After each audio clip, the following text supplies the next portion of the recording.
Assalamualaikum warahmatullahi wabarakatuh. Pemirsa semuanya, hari-hari ini ya secara langsung atau tidak langsung kita pasti terbawa pada suasana pemilu yang sebentar lagi akan diselenggarakan, yaitu kurang lebih sekitar 2 bulan lagi kan. Nah, di dalam pemilu itu intinya kita akan mencari sosok-sosok pemimpin yang baru. Nah, maka saya kira perlu kita sedikit merenung, memikirkan sebuah pertimbangan-pertimbangan agar di dalam memilih seorang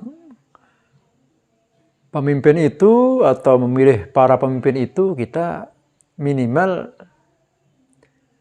mendekati sosok pemimpin yang ideal yang kita harapkan, yang bisa menjalankan fungsi kepemimpinannya. Nah, maka kita harus punya rujukan, punya semacam pedoman acuan di dalam memilih seorang pemimpin ini. Nah, dalam hal ini kita sebagai umat Islam mempunyai sosok yang super tauladan dalam masalah kepemimpinan ini. Siapa lagi kalau bukan Nabi Muhammad Sallallahu Alaihi Wasallam. Nah, dalam hal ini, marilah kita di dalam memilih para pemimpin itu nanti, kita punya acuan, punya pedoman, punya gambaran tentang sosok pemimpin yang ideal, yaitu apa-apa yang sudah dicontohkan oleh Nabi Muhammad SAW sebagai seorang pemimpin. Kita semua mengetahui bahwa Nabi Muhammad SAW sebagaimana juga para rasul ini mempunyai 4 karakter utama. 4 karakter utama sebagai karakter ideal bagi seorang pemimpin juga memang 4 karakter ini atau 4 sifat ini sering dikaitkan dengan sifat kerasulan, sifat seorang rasul. Tapi nampaknya tidaklah sesuatu yang salah juga kalau kita kaitkan dengan bahwa 4 sifat ini yang memang sebenarnya juga menjadi 4 karakter ideal seorang pemimpin. Apa itu 4 karakter itu yang ada pada setiap rasul dan sudah banyak dicontohkan oleh Nabi Muhammad SAW? Nah, saya kira semua sudah hafal kan? Yang satu adalah sidik, yang kedua amanah, yang ketiga tabligh, yang keempat adalah fatonah.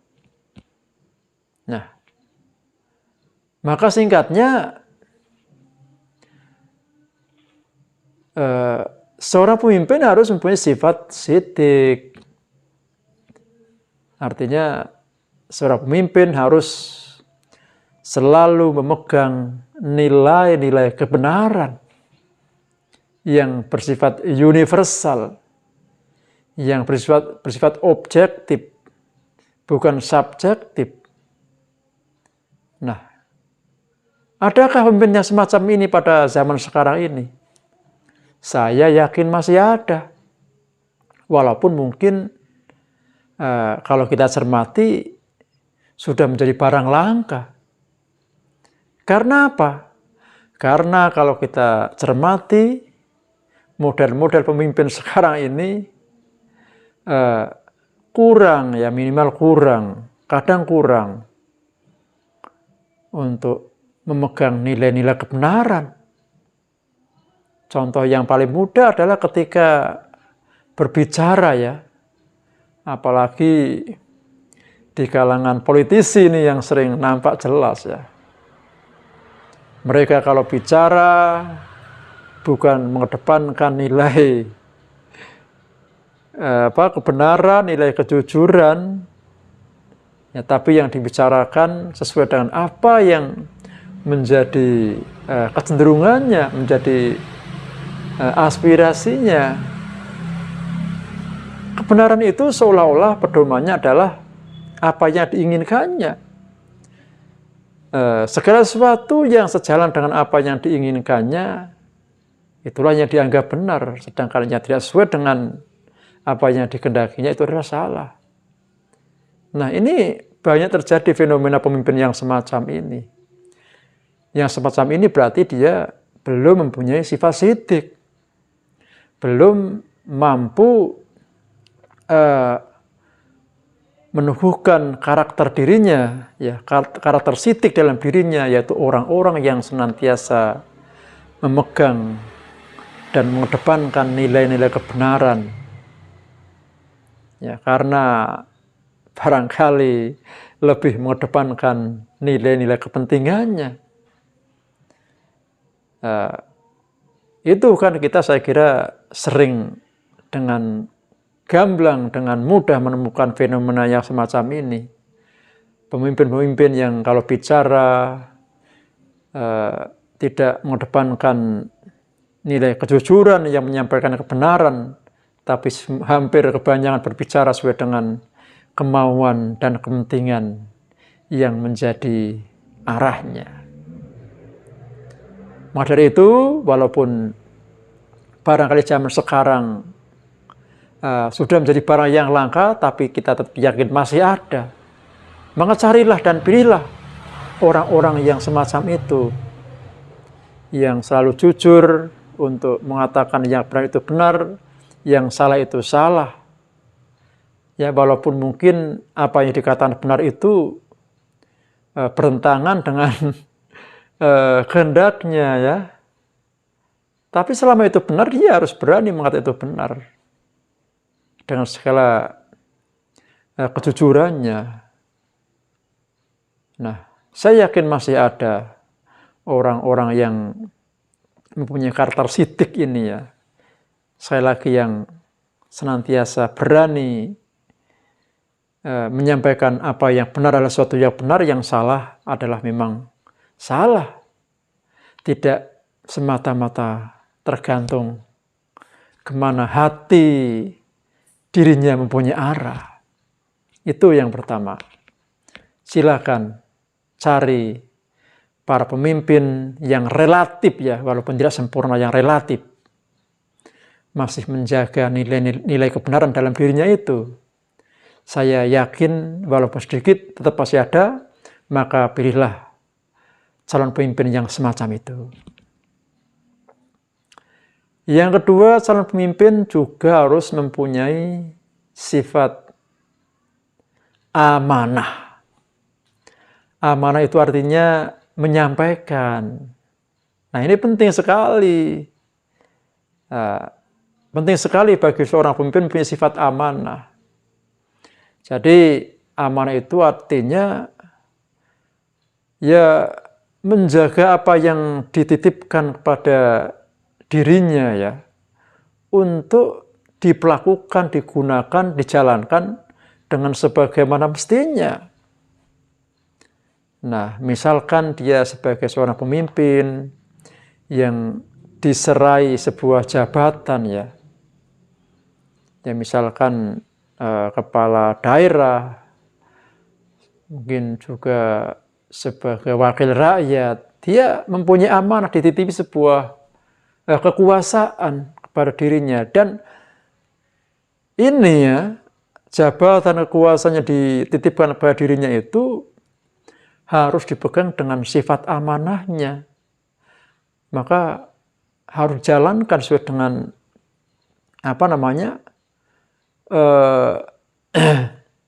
ketentuan yang semestinya, di mana jabatan itu, kekuasaan itu dititipkan kepada dirinya tidak lain untuk memikirkan rakyatnya, melindungi rakyatnya, menjaga rakyatnya dari hal-hal yang membuat tidak nyaman, merasa terancam, dan kekuasaan dan jabatan itu yang harus digunakan untuk membuat rakyatnya sejahtera, lahir dan batinnya. Inilah yang harus dilakukan oleh seorang pemimpin yang amanah, bukan seorang pemimpin yang khianat. Di mana seorang pemimpin yang khianat adalah pemimpin yang menggunakan jabatannya, kekuasaannya hanya untuk memikirkan kepentingan diri, keluarga, orang-orang dekat, dan kroni-kroninya. Inilah sekali lagi, carilah dan pilihlah calon pemimpin yang masih mempunyai sifat amanah. Minimal yang relatif masih punya sifat amanah. Ya walaupun sekarang mungkin juga sudah semakin menjadi barang langka juga, tapi saya yakin walaupun sedikit masih ada. Carilah itu dan pilihlah mereka. Kemudian yang ketiga, seorang pemimpin harus mempunyai sifat tabligh, ya, menyampaikan. Ya, menyampaikan itu kalau dalam konteks seorang rasul, ya, itu menyampaikan apa yang diberikan oleh Allah kepada umatnya, mengajar kepada umatnya, ya. Tapi dalam konteks kepemimpinan, ya, tabligh ini bisa dipahami sebagai seorang pemimpin harus benar-benar menyampaikan apa-apa yang menjadi hak-hak rakyatnya, menyampaikan apa-apa yang seharusnya diberikan kepada rakyatnya. Jangan disimpannya sendiri untuk diri, keluarga, orang dekat, dan kroni-kroninya saja. Ya, harus mampu memenuhi hak-hak rakyatnya. Nah, inilah seorang pemimpin harus mempunyai sifat tabligh. Ya, sesuatu yang harus disampaikan kepada rakyat, ya harus disampaikan. Jangan malah banyak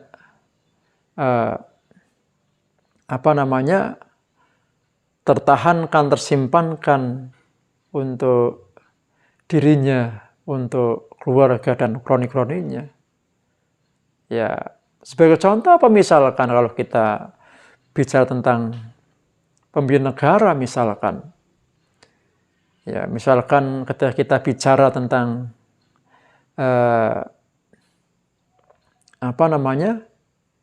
kekayaan negara, ya.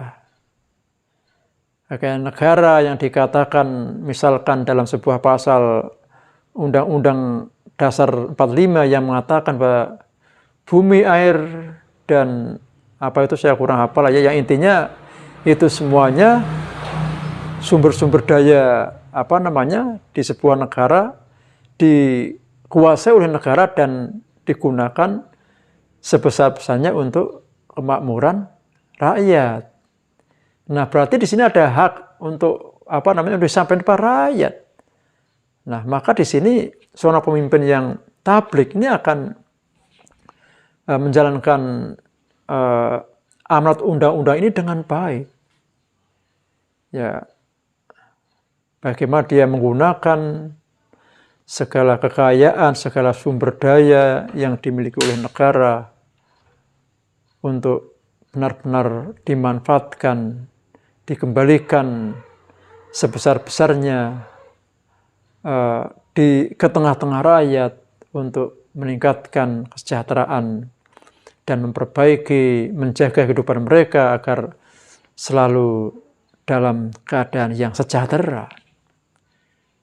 Ya, tidak sebaliknya, seorang pemimpin yang tidak mempunyai sifat tablik malah menahan apa yang seharusnya disampaikan kepada rakyat, malah banyak tersimpan, tertahan untuk dirinya dan orang-orang yang tidak semestinya.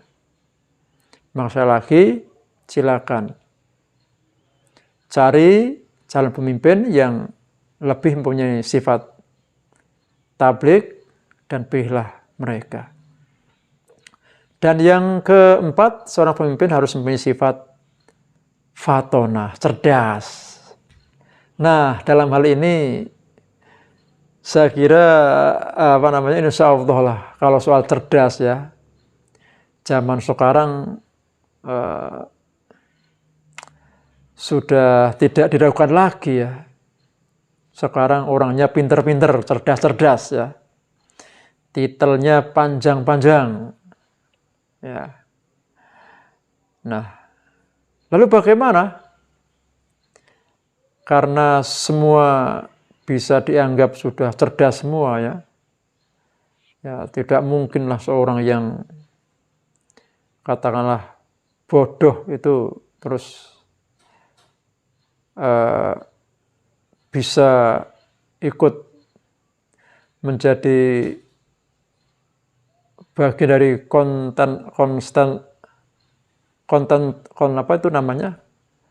ya ikut dalam maaf istilahnya kontestasi atau sebuah proses pemilihan pemimpin itu ya karena bisa dikatakan semua sudah pinter-pinter semuanya, mereka bisa mencalonkan diri sebagai seorang pemimpin ya, menjadi calon wakil rakyat, calon kepala daerah, calon presiden. Nah, lalu bagaimana? Apa kita dengan begitu sudah tidak bermasalah tentang sifat fatonah ini? Nanti dulu teman-teman semuanya ya. Ya, memang kalau kita bicara soal kecerdasan otak ya, kecerdasan intelektual ini mungkin bisa dikatakan sudah tidak diragukan lagi. Semuanya kita percaya sudah pinter-pinter semuanya. Tapi ada sisi lain dari masalah kecerdasan ini yang harus menjadi hal yang sangat dipertimbangkan, yaitu masalah kecerdasan moralnya. Nah, inilah yang harus kita perhatikan juga. Ya karena kita juga banyak mengamati fenomena teman-teman semuanya, sahabat semuanya, di mana mungkin mulai banyak fenomena munculnya orang-orang yang cerdas, bahkan sangat cerdas di dalam daya pikirnya, daya intelektualnya, tapi sayangnya dia sangat ya bodoh atau gimana ya dalam hal masalah kecerdasan moralnya. Iya. Nah, orang-orang semacam ini kan tidak ada artinya, malah mungkin bahaya. Bahaya artinya kecerdasan intelektualnya, kecerdasan pikirannya hanya menjadi sebuah hal yang membahayakan bagi masyarakat. Ya, karena dengan kecerdasan itu dia bisa melakukan hal-hal yang justru melakukan sesuatu yang merugikan masyarakat, merugikan bangsa dan negara. Nah, maka saya lagi konteks masalah kecerdasan ini saya kira bukan hanya masalah kecerdasan intelektual saja, tapi yang lebih utama adalah masalah kecerdasan moralnya. Ya. Nah, barangkali kita punya gambaran tentang masalah kecerdasan ini, di mana kita pernah dalam sejarah Islam ini kan ada sebuah masa-masa yang dikatakan sebagai jahiliyah, masa-masa kebodohan, di mana orang-orangnya dianggap bodoh-bodoh. Dan kiranya dianggap bodoh itu adalah terkait dengan masalah kebodohan dalam hal moral. Ya kan, bukan masalah kebodohan intelektualnya. Maka sama dalam zaman modern ini. Maka ketika kita bicara tentang kecerdasan bagi seorang pemimpin adalah yang diutamakan harus masalah kecerdasan moralnya. Ya, tidak ada artinya seorang pemimpin yang cerdas intelektualnya, cerdas otaknya, cerdas mungkin pemikirannya, tapi lemah dalam hal moralitasnya. Iya, karena segala kelebihan dalam hal intelektualnya itu malah bisa termanfaatkan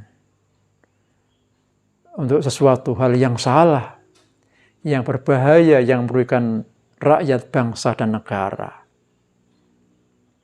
Ya, saya kira sudah tidak perlu dicontohkan lagi secara detail tentang bagaimana bentuk dan akibat orang yang cerdas atau pemimpin yang cerdas otaknya, cerdas intelektualnya, tapi bodoh dalam hal moralitasnya itu. Saya kira setiap kita pasti sudah mampu menunjukkan contohnya. Semua mampu saya kira, karena kadang begitu banyak contoh-contoh yang bisa dilihat bahkan di kanan kiri kita sendiri. Tidak harus di tempat yang jauh. Maka dari itu, saya lagi kita dalam menentukan pilihan tentang calon pemimpin juga harus diperhatikan sifat fatonahnya, sifat cerdasnya, tetapi saya lagi dalam hal ini adalah tentang kecerdasan moralnya, bukan semata-mata kecerdasan intelektualnya. Nah, itulah teman-teman semuanya sekedar obrolan ya tentang bagaimana kita seharusnya memilih seorang pemimpin, ya. Kita harus punya semacam pedoman, ya, mempunyai gambaran. Ya, barangkali memang apa-apa yang kita bicarakan adalah sesuatu yang ideal, ya. Seorang pemimpin yang benar-benar mempunyai sifat sidik, amanah, tablik, fatona itu, ya bisa dikatakan, mungkin bahkan kalau era sekarang ini yo mustahil lah kalau kita bisa menemukan sosok pemimpin yang benar-benar secara sempurna mempunyai sifat 4 itu. Ya, bahkan itu memang sebenarnya ada sifat kenabian, kerasulan yang hanya bisa dimiliki dengan sempurna oleh seorang nabi dan rasul, ya. Sifat rasul, ya. Jadi di sini memang bukannya kita untuk seolah-olah bermimpi melahirkan seorang pemimpin yang mempunyai karakter seperti rasul, bukan. Tapi minimal kita punya gambaran, punya nilai-nilai ideal tentang seorang pemimpin, yaitu seorang pemimpin yang relatif, ya, mempunyai potensi, ya, di sana dalam dirinya ada tercermin gambaran, ya, tentang tentang 4 sifat utama bagi seorang rasul, 4 sifat utama bagi seorang pemimpin. Insya Allah, kalau kita semua sadar untuk memilih seorang pemimpin dengan pedoman yang begitu, yang mempunyai gambaran tentang 4 sifat tadi ya, sidik, amanah, tabligh, dan fatonah, insya Allah kita akan ke depan benar-benar memiliki seorang pemimpin yang mampu mewujudkan apa-apa yang diharapkan oleh rakyatnya. Ya, seorang pemimpin yang akan bisa memberikan pengayoman, pelindungan, rasa nyaman, ya, rasa kenikmatan, ya, dan kesejahteraan lahir dan batin bagi rakyatnya. Begitu teman-teman semuanya, obrolan kita pada malam hari ini. Semoga bermanfaat dan bila ada hal yang salah mohon untuk dimaafkan. Assalamualaikum warahmatullahi wabarakatuh.